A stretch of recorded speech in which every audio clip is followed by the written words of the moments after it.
So what we're going to do is I'm going to rough cut everything into smaller sections. We're going to do it one newel post at a time, one case at a time, just like we did the newel post, keep everything simple.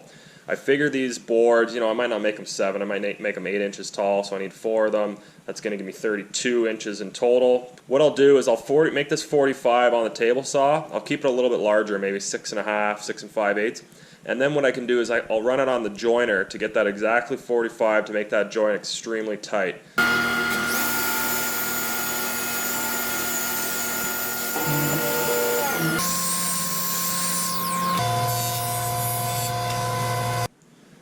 Something to consider when you're making these newel post base plates, you kind of want your house to flow and look very similar, or at least have the same trim concepts.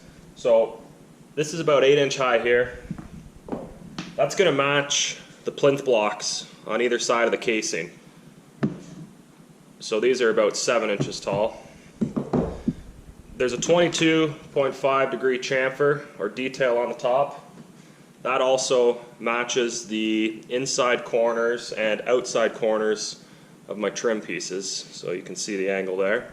So those are all going to be matching.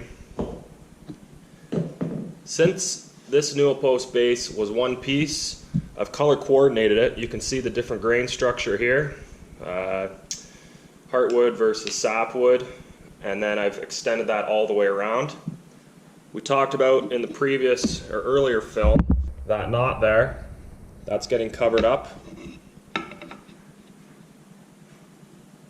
I've jointed the ends to make them very tight. And another thing to consider here is where my floor is. So you can see here I've made this piece about 5 millimeters shorter so that when I install the floor, it can slide under there. This will be levitating up like that and the floor will come under. So some things to consider when doing it yourself.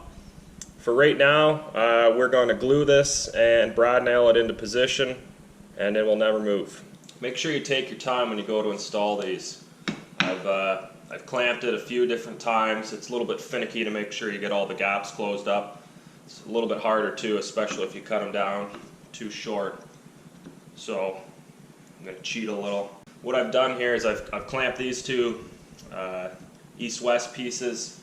That way I can get the north-south pieces into position. I can remove the clamps and then go ahead on the east-west and know that everything's going to be in the proper position. Then I'll clamp it down with lots of glue. So, point of no return right here.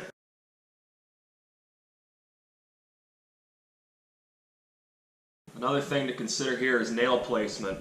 So I can nail down here because that's going to be covered by a base rail. I don't want to have too many nails showing, so I'm just going to put one in the middle and one in the bottom to hold this guy.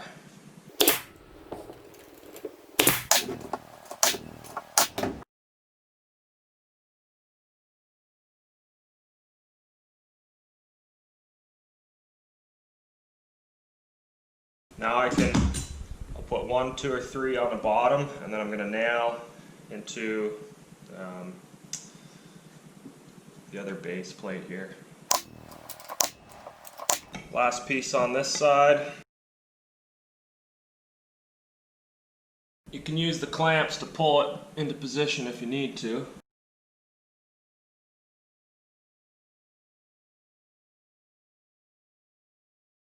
So final touches here. Some of the angles or the edges will stick out. Take your little block plane and sandpaper, sand that. Make sure all the top's sanded smooth. Here I got a little stick out. That's okay. Check my floor. Yeah, floor is going to slide under.